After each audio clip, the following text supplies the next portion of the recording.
If anyone asks what Sufism is, what kind of religion is it? The answer is that Sufism is the religion of the heart.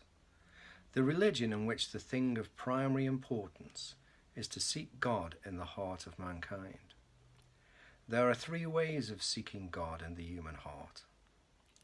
The first way is to recognize the divine in everyone and to be considerate towards every person with whom we come in contact in our thought, speech, and action.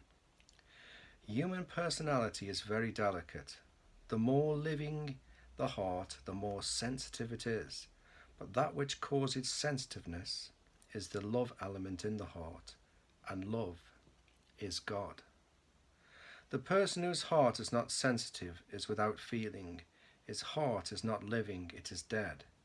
In that case, the divine spirit is buried in the heart. A person is always concerned with his own feelings, is so absorbed in himself that he has no time to think of another. His whole attention is taken up with his own feelings. He pities himself, he worries about his own pain, and is never open to sympathize with others. He who takes notice of the feelings of another person with whom he comes in contact practices the first essential moral of Sufism. The next way of practicing this religion is to think of the feelings of someone who was not with one at that moment. One may feel for those who are present, but one often neglects to feel for someone who is out of sight. One speaks well of someone to his face, but it is better to speak well of him who is absent. One sympathizes with the trouble of someone who is with one at that moment, but it is more praiseworthy to sympathize with one who is far away. The third way of realizing the Sufi principle is to recognize in one's own feeling the feeling of God, to realize every impulse of love that rises in one's heart as a direction from God, to realize that love is a divine spark in one's heart, to blow that spark until a flame may rise to illuminate the path of one's life. The symbol of the Sufi movement, which is a heart with wings, denotes its ideal. The heart is both earthly and heavenly.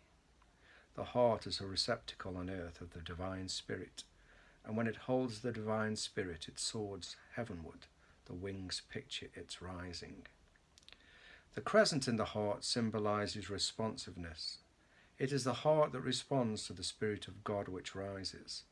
The crescent is a symbol of the responsiveness, because it grows fuller as the moon grows fuller, by responding more and more to the sun as it progresses.